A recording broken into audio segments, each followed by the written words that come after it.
What's going on, everybody? Welcome back to another late night in the BrewLab with me, Lone Fox, your Brewmaster-in-Chief. And tonight, in the BrewLab, I'm coming at you with a tiny little episode of Spoiler Talk, or Spoiler Talk Light, before we jump into tonight's brew. And so, let's jump into it straight away, shall we? Ah, my goodness. It feels like Christmas to me whenever spoilers start. And no, this is not spoiler season. Spoiler season isn't for about another 3 weeks.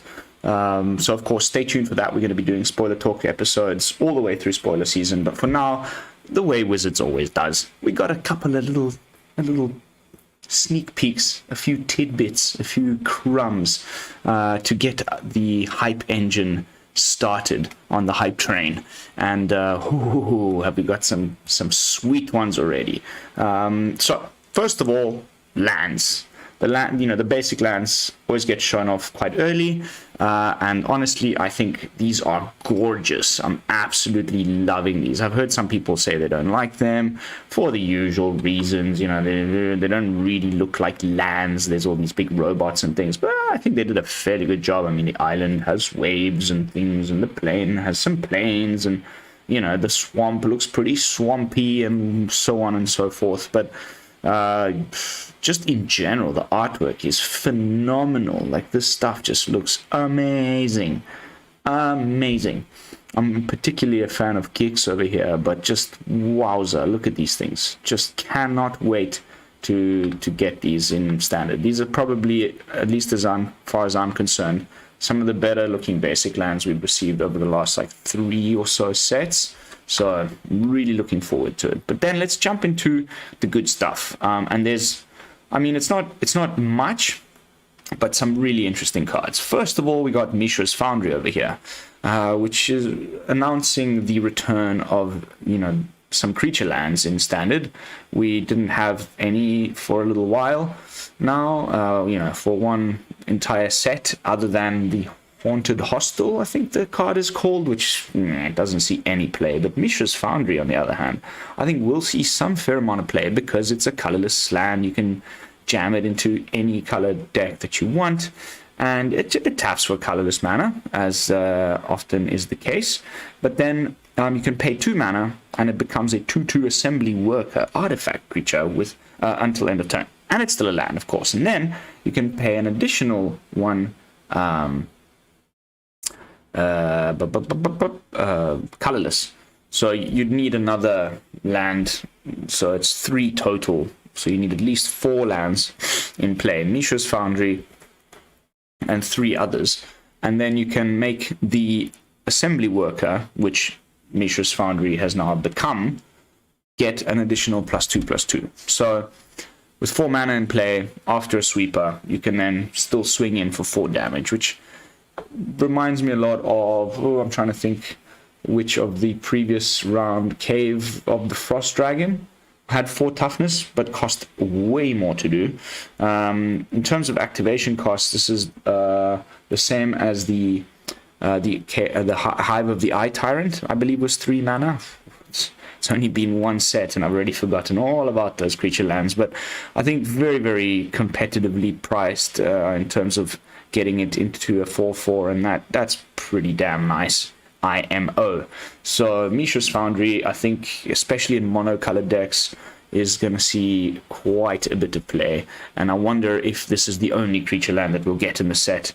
We'll have to wait and see. But for now, I'm very, very hyped about this one, and I think once the set drops and a few months go by, we'll start to hate it a little bit, especially control decks. Which is, anything that I can do to make control mages less happy makes me very happy, as you know. Next up, we got Recruitment Officer. This is a really good one. By the way, I've seen all of these already on, various social media platforms, so I'm not going in blind as I often do with my spoiler talk episodes. But Recruitment Officer is a 1 mana human soldier. Very important, considering we got the soldier Lord in Dominaria United, having a new 1-drop that fit this tribe, so we don't have to be playing the Fox Pilot guy, even though I really like the Fox Pilot Bankbuster thing. Just having relevant creature types 1-drop that is a 2/1 is really good in mono white. And then later on in the game, you can pay 4 mana. The cool thing is you can do this at instant speed because it doesn't need to be tapped. So you'd probably be doing it at the end of the opponent's turn before you untap. You get to look at the top 4 cards of your library. You may reveal a creature card with mana value 3 or less from among it, put it into your hand, and the rest at the bottom of your library in a random order. So nice to get a bit of card advantage in white, even though it's 4 mana. Usually at the point in the game where you're going to be doing this is when you're starting to run low on cards, but you have quite a bit of mana on the board. So I think definitely going to see lots of play. Like, that's just my prediction. I think white was missing a nice little 1-drop like this to play alongside the Hopeful Initiate. So here we go, Recruitment Officer coming your way. But next up we get Queen Kyla Bin Krug, a 2/3 legendary human noble in Boros colors. For 3 mana, you get a 2/3 that says that you can pay 4 mana, tap it, discard all the cards in your hand, then draw that many cards. Okay. I mean, it's slow, right? You gotta play this thing. It's just a 3 mana 2/3. It does nothing when it comes on the board. You gotta wait till the next turn, and then you're playing your 4th land, and then you can do the thing. So say you do this on curve, right? You at that point should have, like, if you've been playing lands every turn, you might have 4, 5, turn 5, I don't know, something like 3 or 4 cards left in your hand. So you can discard all of them, and then you get to choose an artifact or creature card with mana value 1. You discard this way, and then you do the same for an artifact or creature cards with mana value 2 and 3.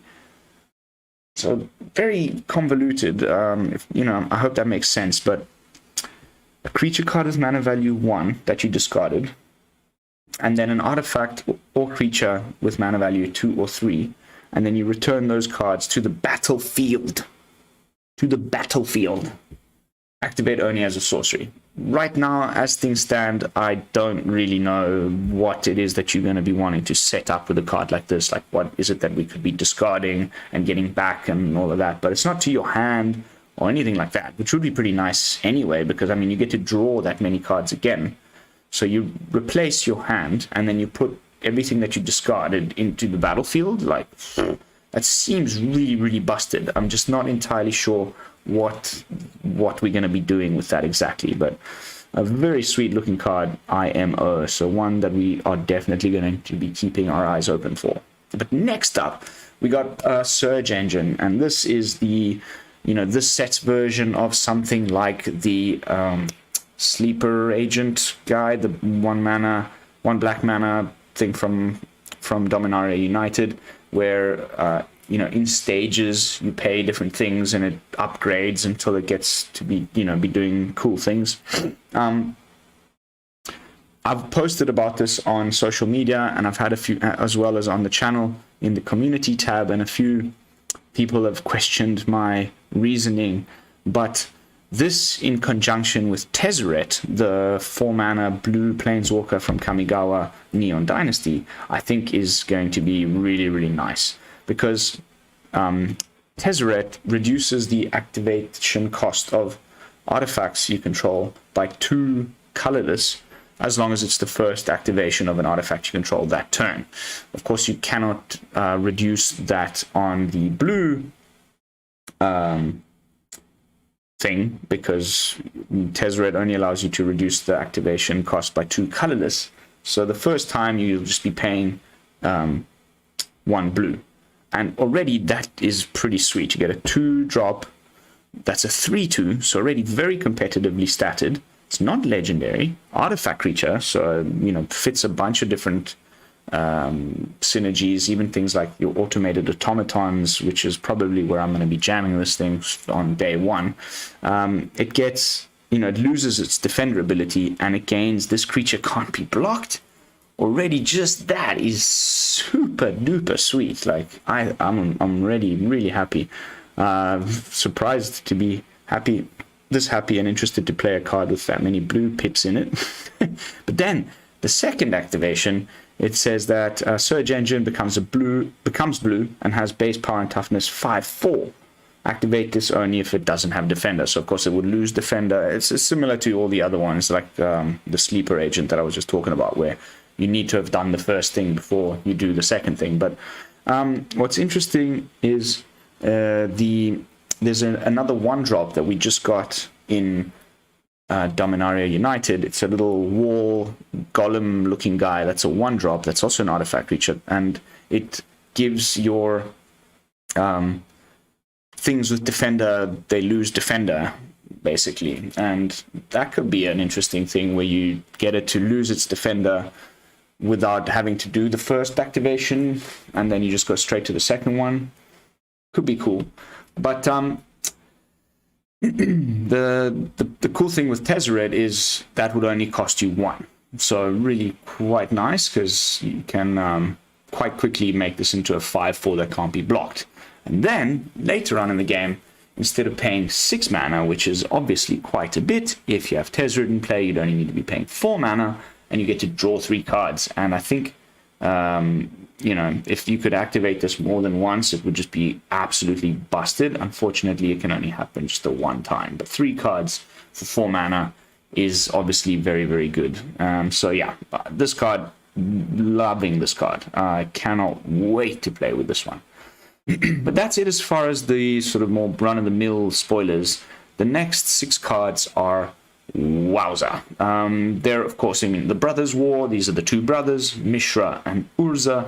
The whole set is based around them. I find it quite interesting that these are the first things that they decided to spoil. But hey, I'm not one to complain. They're really, really fun-looking and powerful cards. I think we're going to start with Mishra, claimed by Gix. So, reintroducing an old mechanic called Meld, which I was not around the last, I wasn't playing Magic when Meld was last in Standard, but it is a thing where you kind of combine 2 cards and they become one better card. It kind of makes sense just by saying, melding 2 things together. And because the melded thing is so powerful, of course they couldn't make it too easy for you to meld these things, but We'll get to that in a second. Mishra, claimed by Gix. I'm assuming that this little symbol here is the meld symbol. Is a 4 mana, Rakdos colors, 2 in a Rakdos for a 3/5 legendary Phyrexian Human Artificer. Whenever you attack, each opponent loses X life and you gain X life, where X is the number of attacking creatures. Even just that's pretty cool. I guess going to be, you're not really going to be curving too crazy with this one. I guess you could play some cheap 1-drop, like, I don't know, let's just say, for example, any sort of red 1-drop with haste or something like that on turn 1, turn 2, turn 3, each turn you drop a creature, and then you play Mishra and swing with the 3 that you had in play. You would gain 3 life and the opponent would lose 3 life, which is already quite nice on turn 4. And then if Mishra, claimed by Gix, and a creature named the Phyrexian Dragon Engine are attacking, and you both own and control them, I don't know why they needed to state that. I guess there's some cases maybe from like older formats where you'd be able to steal the opponent's cards or whatever. But you need to both own and control them, which is very, very specific. You get to exile them and then meld them, and it becomes Mishra lost to Phyrexia, which we'll get to in a second, because first I want to look at the Phyrexian Dragon Engine. Phyrexian Dragon Engine, this is the case as well with Urza, and we'll get there in a second. They've done a good job of making it so that you can curve the one into the other. So you play out your Phyrexian Dragon Engine on turn 3. Turn 4, you play Mishra. They both need to be attacking, so you can't meld them until turn 5. But if they stick around... Okay, so anyway, let's read the Phyrexian Dragon Engine.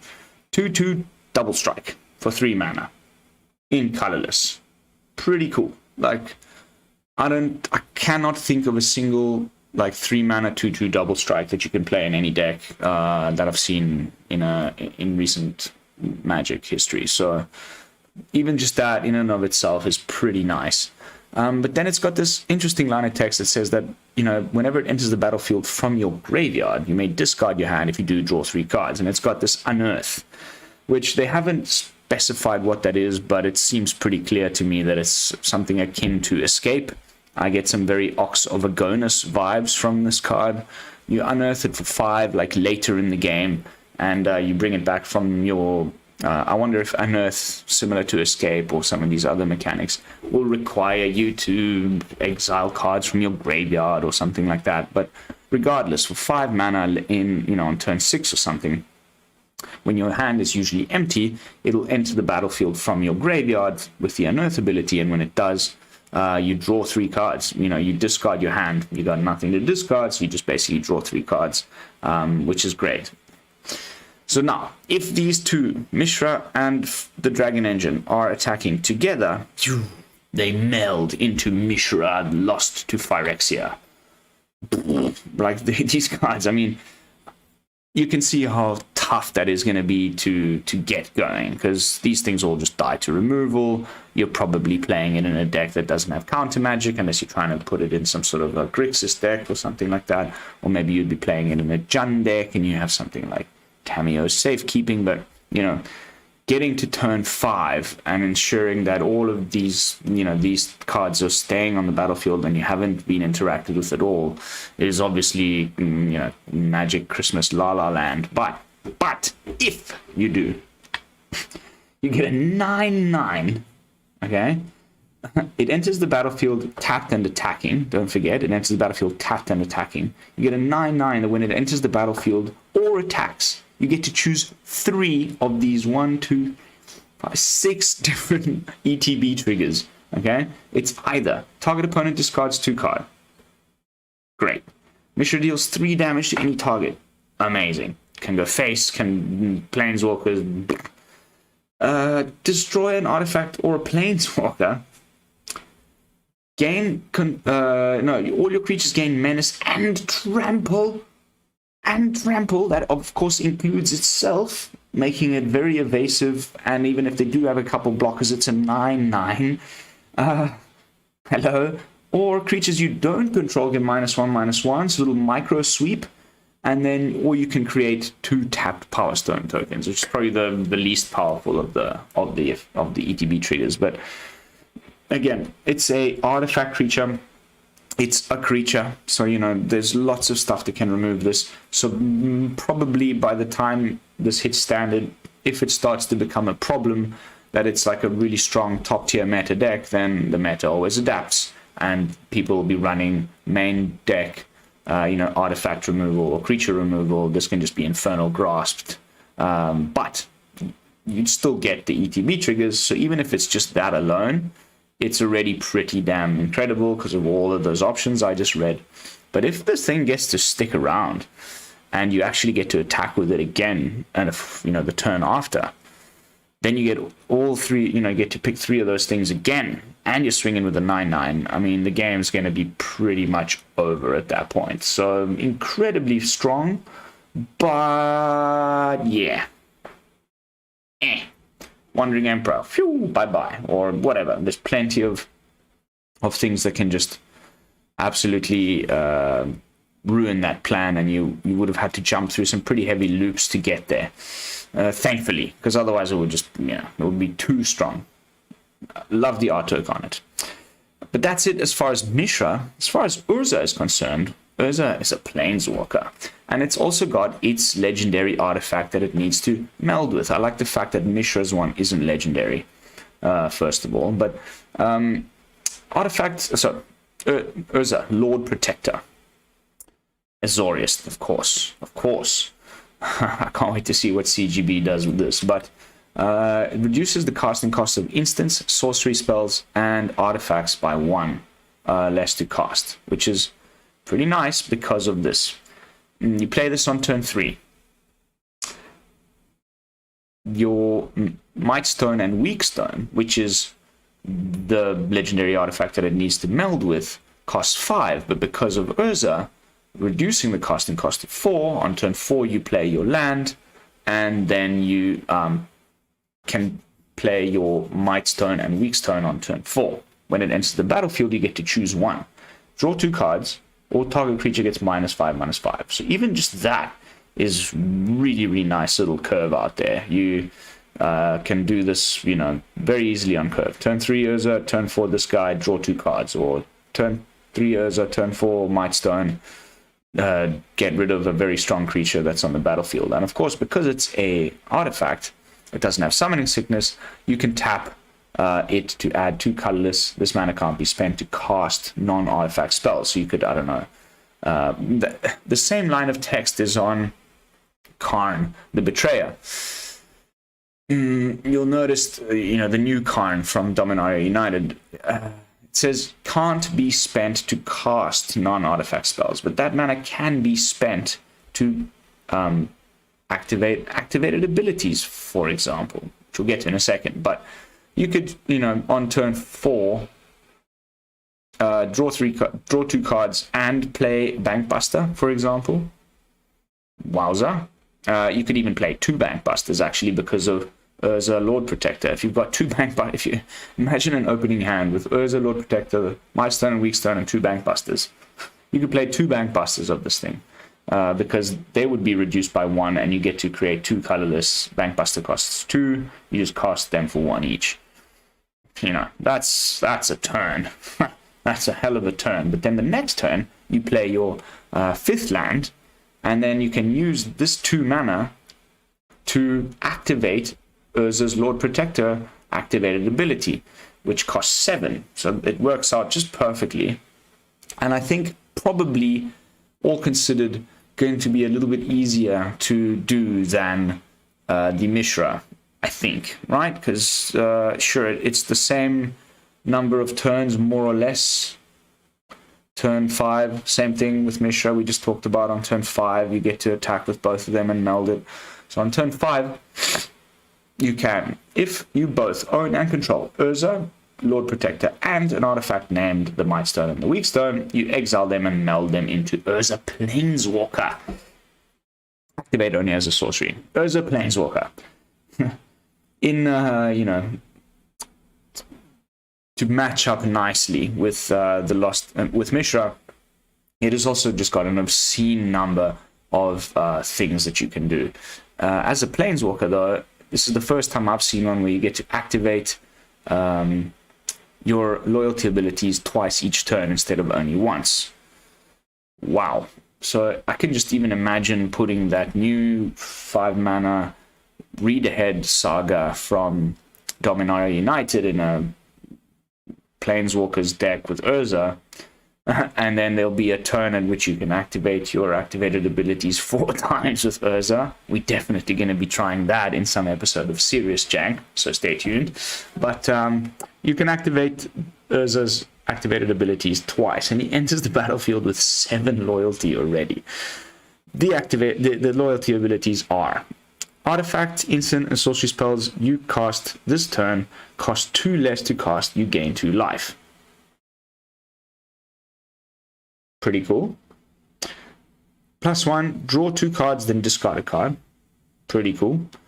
0, you create 2 colorless soldier artifact creature tokens, so it protects itself straight away.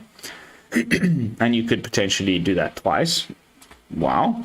Or you can exile target non-land permanent. Or, for -10, artifacts and planeswalkers you control gain indestructible until end of turn. Destroy all non-land permanents. Of course, you could do any combination of these, you know, twice. Wowza. Wowza, wowza, wowza, wowza, wowza, wowza. Like, that's all I have to say. I mean, really, like, the synergies and which deck it's going to fit into, all of these things I can really only hazard guesses at, because this is all that we've gotten from the new set. But just at face value, what an incredible Planeswalker. One that I don't think is going to actually be as hard as we think to get, you know, sorted and melded with the Might Stone and the Weak Stone.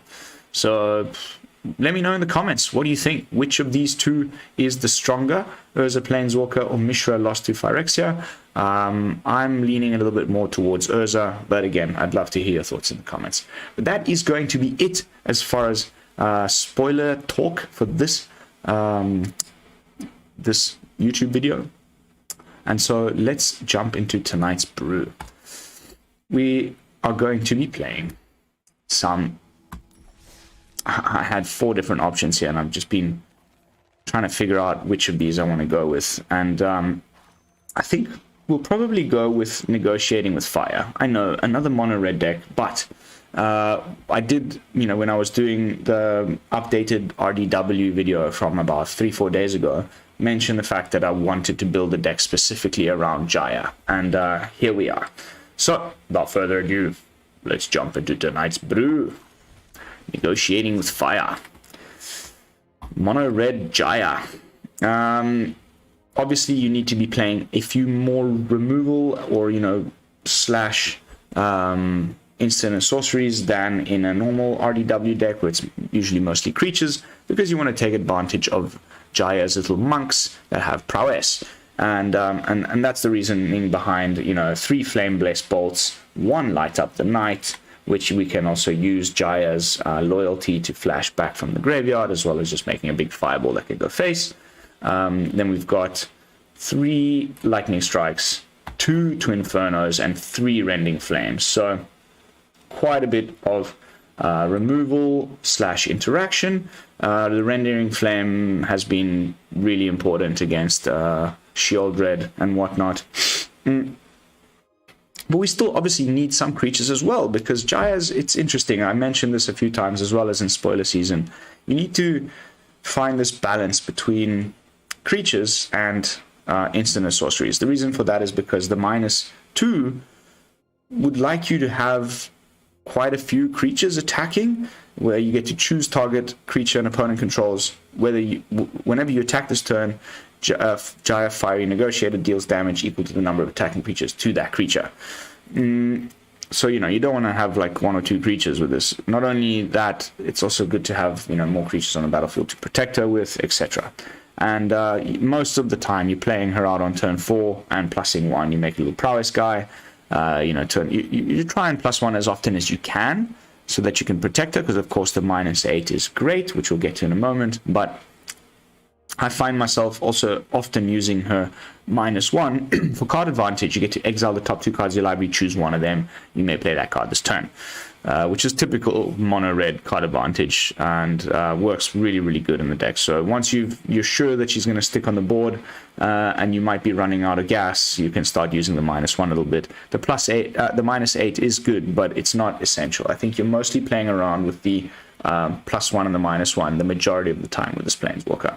And we'll try to showcase that in the gameplay footage. And what else? Oh yeah, sorry. So let's just quickly read the -8. You get an emblem with whenever you cast a red instant or sorcery spell, copy it twice. You may choose new targets for the copy. So obviously that's really nice with something like Lightning Strike. You get to essentially do 9 damage off of 1 Lightning Strike if you ever get that emblem. But we're not really going for that. Onto the creatures. Sorry, yeah, okay, so onto the creatures. We've got Kumano faces Kakkazan. I mean, it's a saga, but it is essentially a creature. Don't forget that prowess, it doesn't say instant or sorcery, it's any non-creature spell. So casting a Kumano faces Kakkazan, or let's say another Jaya, in the case that would ever happen, that would also trigger the prowess on your monks. Then we've got 3 Shivan Devastators, just for some flying aerial action. It's basically just a fireball. You can just dump all your mana into it at some point in the late game, and just swing with a flying hasty boy. I've been really loving Shivan Devastator. It's one of the cards that got me the most hyped about this set when I first saw it during spoiler season, and it's the card that I've jammed in my very first Dominaria United deck. Then we've got Bloodthirsty Adversary, which makes absolutely perfect sense in a deck like this, because it allows us to recast our instant and sorceries from the graveyard, which is going to synergize nicely with our monk guys. But it also synergizes very nice with our Electrostatic Infantry coming back again. This this time it really fits the deck perfectly. Whereas before it was just like, I don't really know what other 2-drops to be playing in mono red. Now we've got like a clear lead. It's the one that fits this specific build better than any of the others for sure. Because whenever you cast an instant or sorcery spell, which is what we're trying to do as often as possible, you get to put a +1/+1 counter on it. So it's just a really nice thing to play also on turn 2 after Kumano faces Kakkazan, enters the battlefield as a 2/3. You can then start growing at the following turn, just remove something with Lightning Strike, grows again, becomes a 3/4, etc., etc. So very, very nice. And then the rest is just kind of typical mono red stuff. Because again, like I said, we need to strike that balance between instant and sorceries and creatures. We've got some just normal mono red, very strong creatures, Reckless Stormseeker and Thundering Raiju, a 3 of each. And that's the deck. Negotiating with fire. We've got 22 beautiful Godzilla lands and 2 Sokenzan Crucibles of Defiance. Let's jump to some games. I made Diamond, by the way, which is also why I can flirt a little bit with some potentially new and not quite as strong decks as usual, because you can't drop back from Diamond, can you? I made a very strong run. I think I ended up 11-1, 92% win rate with mono black. So broken. Like 3 mirror matches in my run, beat them all. I lost 1 match to Gruul where I wasn't drawing lands. Otherwise, it just feels unbeatable. It's so potent. We'll probably make the dash into Mythic shortly using the very same deck. If you'd like to see that list that I've been using, just go and have a look at my Untapped account. The list is in the description down below. Alright, that's pretty nice. Loving Flame Blessed Bolt against mono black, by the way.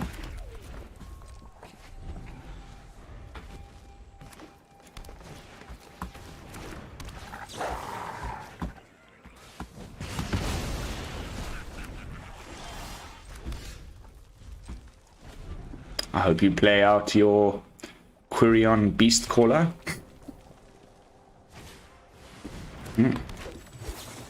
Okay, so Cruel Aggro.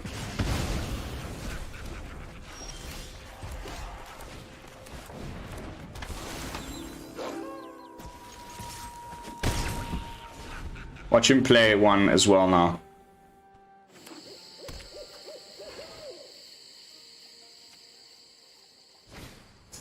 Okay.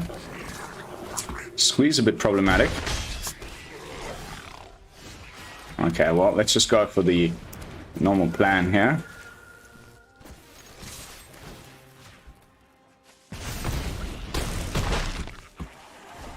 If, I mean, these Gruul decks don't run much removal anymore because they have to have this, like, overwhelming number of creatures. So let's see if they actually run Lightning Strike. I probably should have put the counter. Oh, wow. Okay. Sucks. What can you do?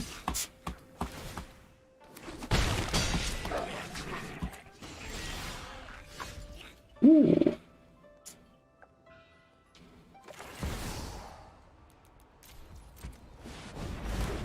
So far, just playing like a typical mono red deck.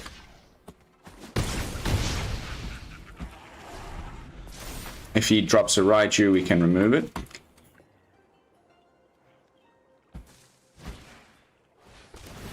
Pack leader. Oh, wow. Cannot believe he had another one. Usually they don't run this much of it.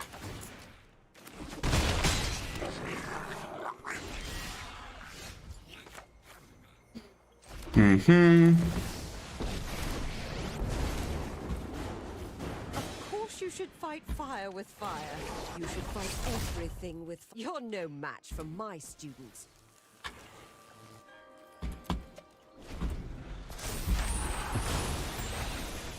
Not going too well, honestly. Looking pretty bad, actually. I'm super disappointed he had those 2 Camis flares. We should definitely have put the mana where it belongs. Sorry, the +1/+1 counters on the Raiju to make it. Ooh.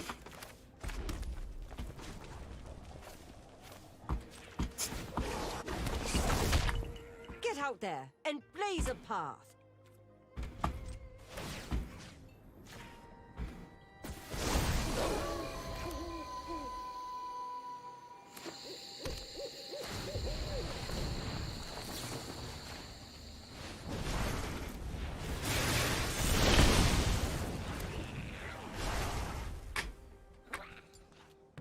Bugger off. Bugger off, mate.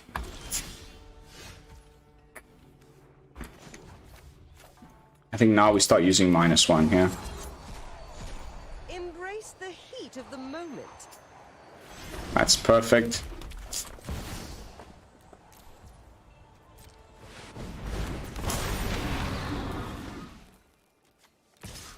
Bye-bye.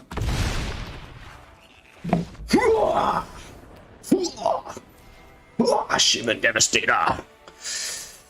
Climbing nicely with this one. I'm actually winning. Like, I think I'm sitting on 8 for 4 or something. I'll have to go check my untap, but I think I'm on about 8 for 4 with the list. So also winning, like, more than I thought I would.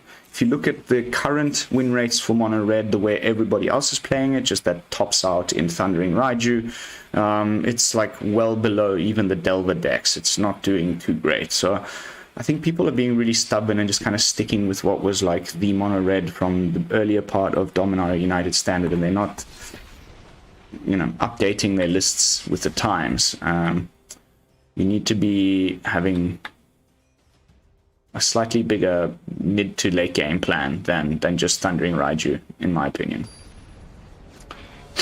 And Jaya just gives you this card advantage and, you know, chump blockers. Oh my god. Just loving it. Absolutely loving it. Okay. And we're on the play. It's not the best, but we'll probably play the Devastator out on top of the Kumano and have it come into play as a 2/2. Or maybe we go for the Adversary. Yeah, I think we probably go for the Adversary. Okay, mirror match. Interesting.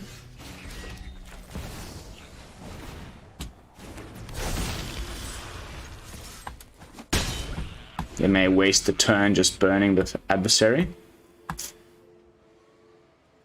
In a mono red mirror. Oh, Gruul again. The chances of that are so slim, it's crazy. Oh, come on, server. I feel like it does this to me at least once every single video.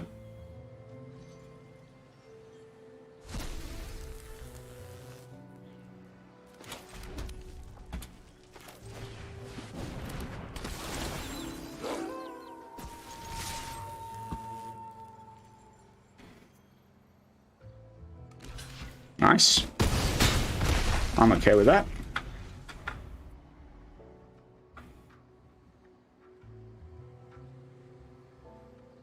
Gruul isn't even showing on Untapped at all. Like, it's just 48% win rate, something like that.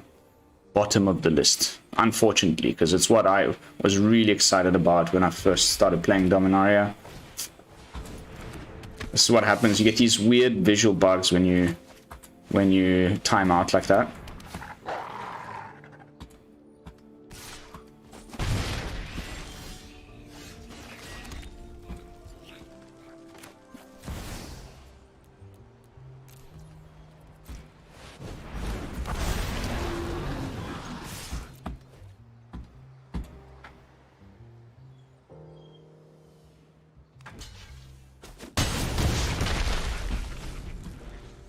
Attack, attack, attack.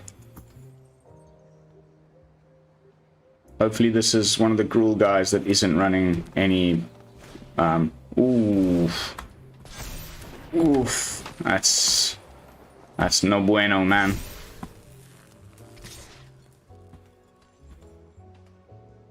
No bueno.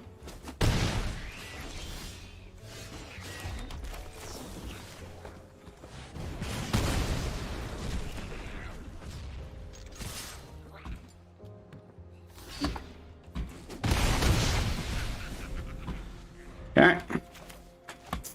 You're welcome to try play another one of those Lanas. Bye-bye. Okay. That's two Gruelsters back to back. Sent packing.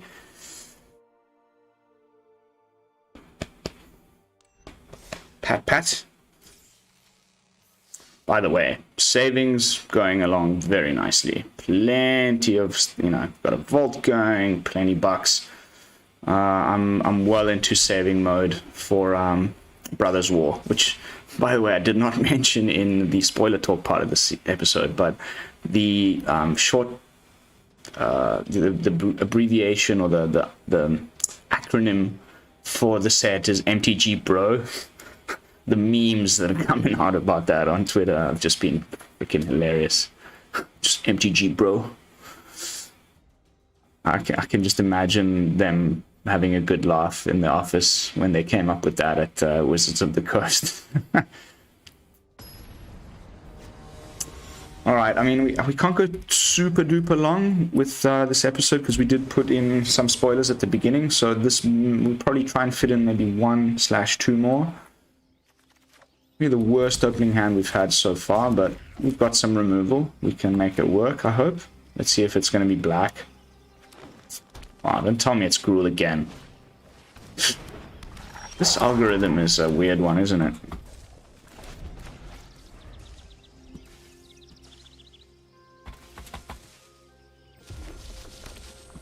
Three Gruul back to back.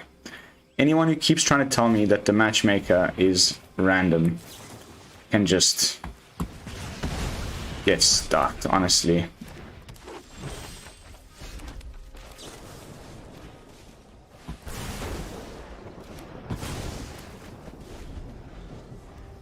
Twinferno on a Raiju is also very nice. Dharma. Really could have done with something other than a land there, deck. That's probably going to cost us the match. We just lost the tempo.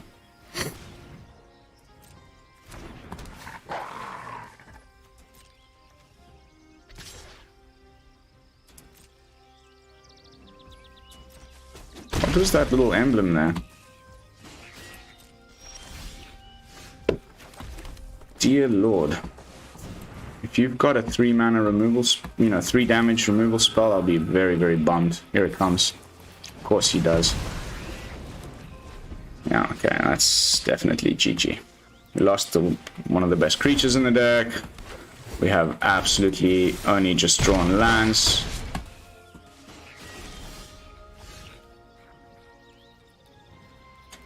Thank you, deck, for the little early game flood there against an aggro deck. But hey, 3 matches against Gruul, we lost 1, so not terrible. But now let's see if the matchmaker decides to pair us against another Gruul deck for our final match of the night. Fingers crossed. It'd be pretty dull and boring for you guys if that were the case, but we'll have to see.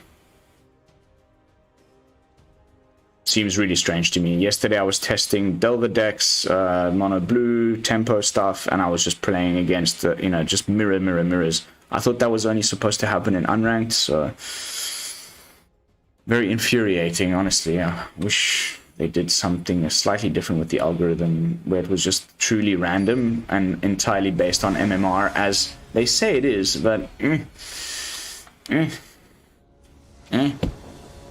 tinfoil hats on and everything like that. Hey, on the play again. Okay, Azorius is pretty annoying. I hope it's not Azorius, because Azorius is nightmarish. You play a Bankbuster?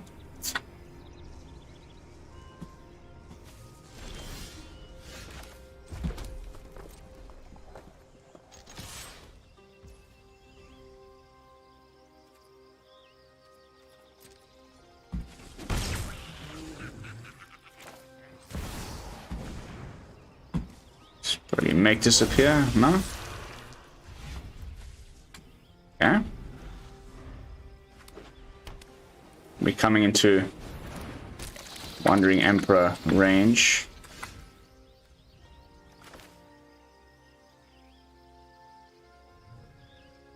Let's get to... Does it say whenever you cast or copy? Nah.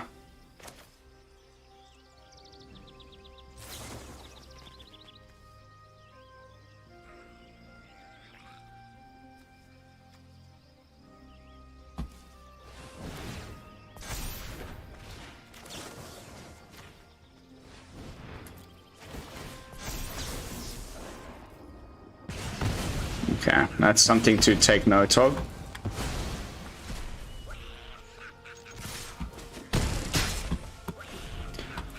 Fourth land now would be freaking amazing. Go Raijuing.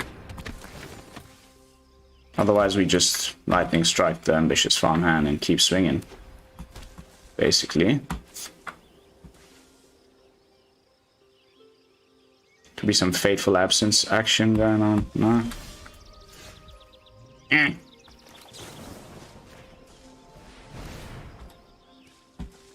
Even if he does have the counter spell. Okay.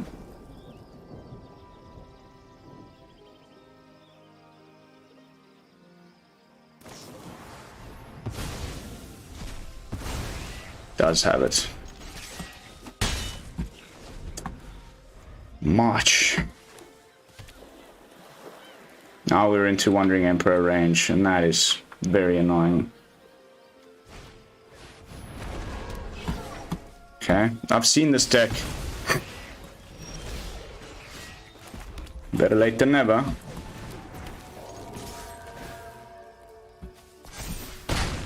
They do play. I've seen this a guy playing a deck like this in best of 3. Came first on the for freaking crying out loud, man. Okay, give me another land then, please.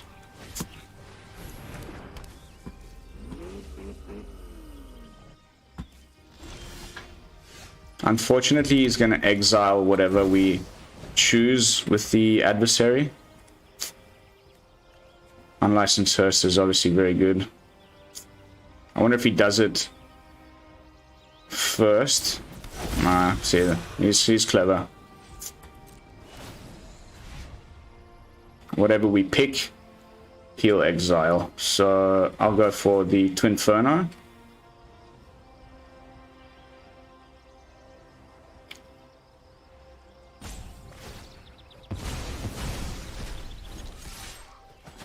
What? I didn't get the counter because of that. Wasn't I supposed to get a +1/+1? Regardless, the way that's phrased. It's then exile. That's a bug, if I ever saw one.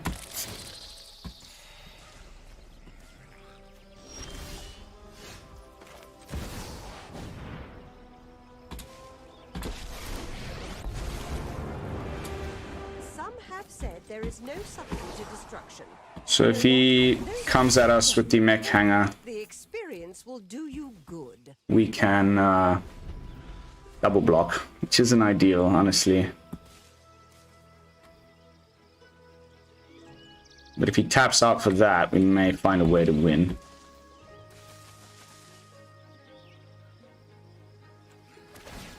Yeah. I think I'm gonna let it happen.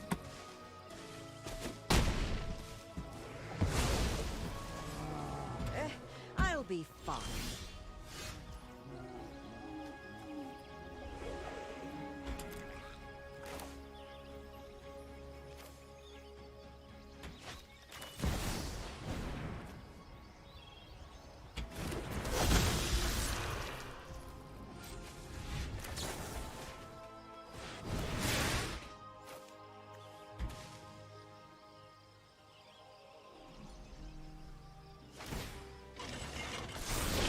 Crew away, my friend. Crew away. I'm swinging.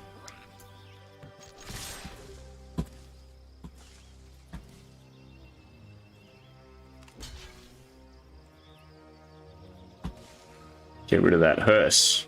Oh no, now he can tap. Oh, that was terrible. My bad, I should have figured that one out. It's getting dangerous. Hearse is so good. Hearse is so good.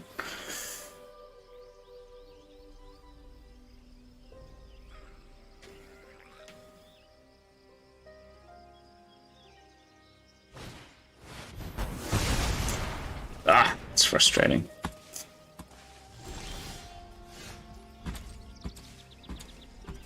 That's no good.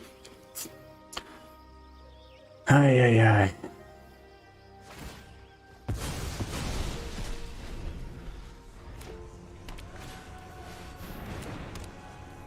That's no good.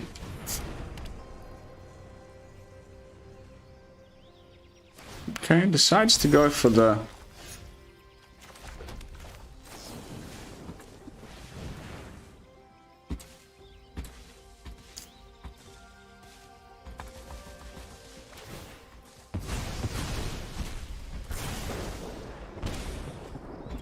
One more of those off the top will be great, thank you.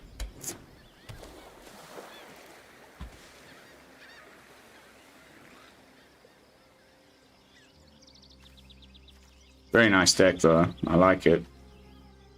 I wonder what the blue's for. I haven't seen a single blue card. There might be some Jingataxiuses in this deck. Maybe some Tezzerets.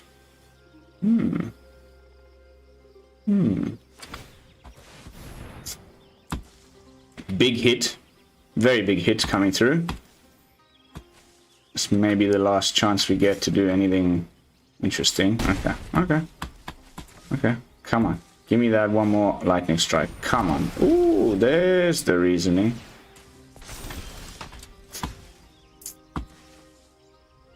I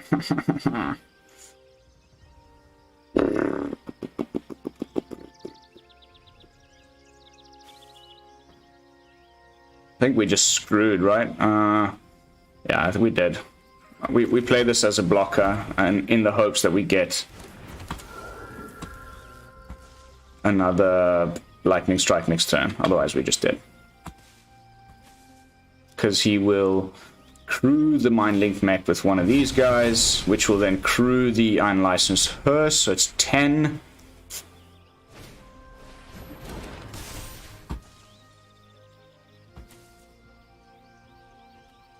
And then plus another 5. I think he can crew everything. Oh, very nice. 4. Oh no, whoops. It's not. Okay, sorry. My bad. I thought it was that other one. The one that when you crew it, it crews another vehicle. My bad.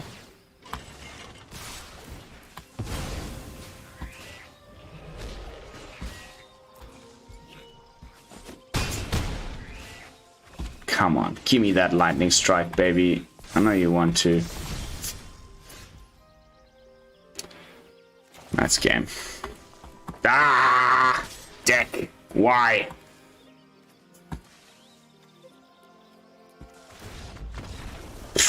Thank you, man. All we needed was anything other than that. Ah, oh, such a pity. Oh well, 2 wins, 2 losses. 50% win rate. Could have definitely hoped for better. Got very unlucky there with some of our flooding in some of those matches. But otherwise, I think I did a fair job of showcasing a different version of Mono Red again.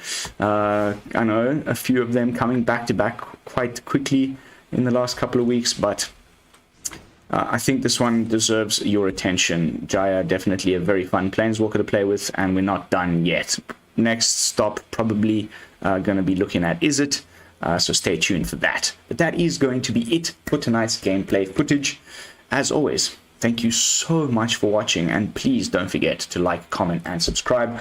We are so close to that 800 subscriber milestone. I think we need like 1 or 2 subscribers to go, at which point the giveaway is going to be triggered. So, you know, share this around to all your friends. Help me get there. We're very, very, very, very, very, very close.